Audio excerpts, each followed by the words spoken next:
రకాలోకంకి స్వాగతం. ఈ కంటెంట్ మీకు నచ్చినట్టయితే లైక్ చేయండి, మీ బంధుమిత్రులకు షేర్ చేయండి. ఇప్పటి వరకు సబ్స్క్రైబ్ చేసుకోకపోతే సబ్స్క్రైబ్ బటన్ని నొక్కండి, అదేవిధంగా బెల్ ఐకాన్ని కూడా నొక్కండి.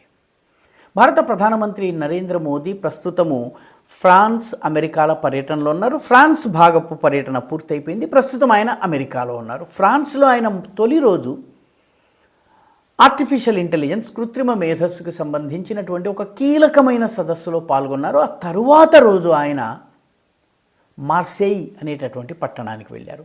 మార్సేయ్ ఇంగ్లీష్ స్పెల్లింగ్ ప్రకారము మార్సెయిల్స్. అయితే ఫ్రెంచ్ ఉచ్చారణ చాలా విచిత్రంగా ఉంటుంది. ఏ పదము ఎక్కడ సైలెంట్ అయిపోతుందో, దేనిని ఎక్కడ నేజల్ ట్వాంగ్తో పలకాలి, ఇదంతా కూడాను ఫ్రెంచ్ లాంగ్వేజ్ తెలిసిన వాళ్ళకు మాత్రమే ఈ ఉచ్చారణ తెలుస్తుంది. స్పెల్లింగ్ మార్సెయిల్స్ అని రాసినా దాన్ని మార్సేయ్ అని ఉచ్చారణ చేయవలసి ఉంటుంది. మార్సేయ్ పట్టణానికి ప్రధానమంత్రి వెళ్ళారు. ప్రధానమంత్రి మార్సేయ్ పట్టణ పర్యటన అత్యంత కీలకమైంది. పైకి చూస్తే ఆయన 4 కార్యక్రమాల కోసం వెళ్ళారు. మొట్టమొదటిది అక్కడ భారతదేశపు కాన్సులేట్ని ప్రారంభించేందుకు, దౌత్య కార్యాలయాన్ని ప్రారంభించేందుకు వెళ్ళారు.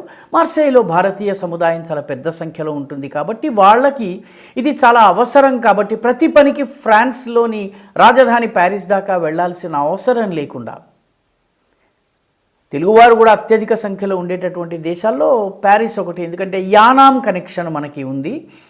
తెలుగు భాషకు సంబంధించి ఫ్రాన్స్లోని అనేక యూనివర్సిటీలో అధ్యయనం జరుగుతుంది. ఈ దృష్ట్యా కూడాను మార్సేయ్ మనకి చాలా ముఖ్యం కాబట్టి దౌత్య కార్యాలయాన్ని ప్రారంభించారు. ఇది 1వ పని.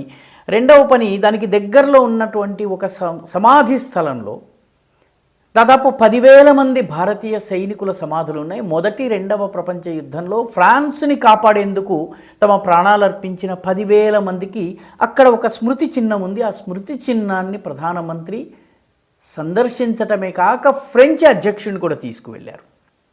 అంటే చారిత్రకంగా ఉన్నటువంటి ఈ సంబంధ బాంధవ్యాలను కూడా ఆయన చెప్పే ప్రయత్నం చేశారు. చాలామందికి తెలియని విషయం ఏంటంటే, యానాం ఫ్రెంచ్ వారి అధీనంలో 1960 వరకు ఉండేది. యానాంలో ఉన్నటువంటి వాళ్ళు ఫ్రెంచ్ సైన్యంలో పనిచేశారు. తెలుగు వాళ్ళకి ఫ్రాన్స్ ఈ రోజుకి ఆ కుటుంబాలకి పెన్షన్ పంపిస్తుంది. వాళ్ళకు వచ్చే పెన్షన్ భారతదేశంలో ఉద్యోగులకు వచ్చే జీతం కన్నా ఎక్కువ. చాలామందికి తెలియని విషయం కాబట్టి ఈ సంబంధాలను ఆయన మరొకసారి చెప్పారు. 3వ ముఖ్యమైన విషయం ఏంటంటే, అక్కడ పెరుగుతున్నటువంటి భారతీయ సముదాయంతో ప్రధానమంత్రి మాట్లాడారు. ప్రతి చోట ఆయన వెళ్ళిన ప్రతి విదేశంలోనూ అక్కడున్న భారతీయ సముదాయానికి ప్రేరణనిచ్చే పనిని చేస్తూ ఉంటారు. 4వ ముఖ్యమైన విషయం ఏంటంటే, స్వాతంత్ర వీర్ వినాయక్ దామోదర్ సావర్కర్ని లండన్ నుంచి భారతదేశానికి ఆయనని విచారణ నిమిత్తం తీసుకొస్తుంటే ఆయన ఈ మార్సేయ్ రేవు దగ్గరే ఆగినటువంటి పడవలో నుంచి దుంకి ఈది మార్సేయ్ తీరం దగ్గరికి వచ్చి ఫ్రెంచ్ పోలీసులకి లొంగిపోయారు. అంటే ఫ్రెంచ్ భూమిలో బ్రిటిష్ వాళ్ళ చట్టం నడవదు కాబట్టి ఆ రకంగా తప్పించుకుని పోరాడవచ్చునని ఆయన ప్లాన్ చేశారు. సరిగ్గా అదే సమయానికి మేడం కామా, అదేవిధంగా వివిఎస్ అయ్యర్ వచ్చి సావర్కర్ పక్షాన మాట్లాడి పోలీసుల్ని కన్విన్స్ చేయవలసి ఉండింది. వీళ్ళు ఆలస్యంగా వచ్చారు. అందుకని బ్రిటిషర్లు లంచం ఇచ్చి మళ్ళీ సావర్కర్ని తమ పడవలోకి తీసుకువెళ్ళిపోయారు. ఫ్రెంచ్ తర్వాత ఇది అంతర్జాతీయ పెద్ద కోర్టు కేసుగా మారింది. చాలా సంవత్సరాల కేసు కూడా నడిచింది. బ్రిటన్కి చాలా అవమానమైంది. కానీ సావర్కర్ని వాళ్ళు వదిలిపెట్టలేదు. కాబట్టి భారత స్వాతంత్రోద్యమానికి కూడా మార్సేయ్తో సంబంధం ఉంది. ఆ సంబంధాన్ని కూడా ప్రధానమంత్రి గుర్తు చేశారు. అయితే వీటన్నిటికన్నా ముఖ్యమైన పనిని ప్రధానమంత్రి చెప్పకుండా చేశారు. అదేంటంటే, మార్సేయ్ పట్టణము మధ్యధరా సముద్రము, మెడిటరేనియన్ సీ, ఈ సముద్రంలోని 3వ అతిపెద్ద పోర్ట్, అత్యంత ప్రముఖమైన ప్రధానమైనటువంటి పోర్ట్ ఇది. ఈ పోర్టు భారతదేశము ప్రతిపాదిస్తున్నటువంటి IMEC కారిడార్ ఏదైతే ఉందో, India middle east Europe economic corridor, ఈ కారిడార్ యొక్క నిర్మాణంలో మార్సేయ్ది చాలా కీలకమైనటువంటి పాత్ర. ఈ కారిడార్ గుజరాత్లోని ముంద్రా పోర్ట్ నుంచి ప్రారంభమవుతుంది. ముంద్రా పోర్ట్ నుంచి మొదలుపెట్టి ఇది మార్సేయ్ దాకా వస్తుంది. తద్వారా భారతదేశపు పడవలు, నౌకా రవాణా ఏదైతే ఉందో ఇది ఈ గల్ఫ్ దేశాల మీదుగా సముద్రం నుంచి వెళ్ళి నేరుగా మధ్యధరా సముద్రంలోకి ప్రవేశించవచ్చు. తద్వారా యూరోప్లోకి సులువుగా రవాణా చేయడానికి మార్గము లభిస్తుంది. సరకు రవాణా, నౌకా రవాణా పరంగా భారతదేశానికే కాకుండా యావత్ ప్రపంచానికి అత్యంత మేలు చేసేటటువంటి కీలకమైనటువంటి మల్టీ మోడ్ ట్రాన్స్పోర్ట్ మోడల్. కొంతకాలము భూమి, కొంతకాలము సముద్ర మార్గం, ఈ రకంగా వివిధ మార్గాల ద్వారా ఈ ప్రయాణం సాగే మల్టీ ట్రాన్స్పోర్ట్ మోడల్ ఐఎంఈసి ఇది.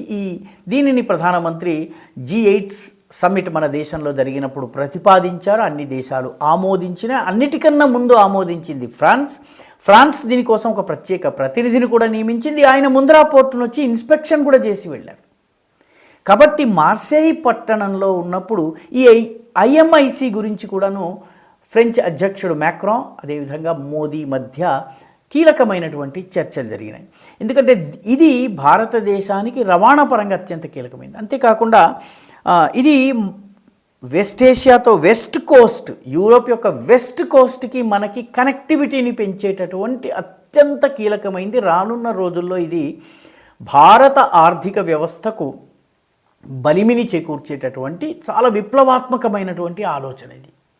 కాబట్టి దీనిలో ముంద్రా నుంచి మార్సేయి వరకు ఉన్నటువంటి ఈ మార్గము, గుజరాత్లోని ముంద్రా నుంచి ఫ్రాన్స్లో ఉన్నటువంటి మార్సేయి వరకు ఈ ఎకనామిక్ కారిడార్ని ఏర్పాటు చేయాలన్నటువంటి ప్రతిపాదన ఉంది. కాబట్టి ప్రధానమంత్రి అక్కడికి వెళ్ళారు. అంతేకాకుండా మరొక కారణం ఉంది. అదేంటంటే యూరప్, ఆఫ్రికా, వెస్ట్ ఏషియా అన్నిటికీ కూడాను ఈ మార్సేయి చాలా కీలకమైనటువంటి పోర్ట్. ఈ పోర్టులో మనకు ప్రవేశం ఉండడము, మనకి కనెక్టివిటీ ఉండడం అనేది అత్యంత కీలకమైన విషయము.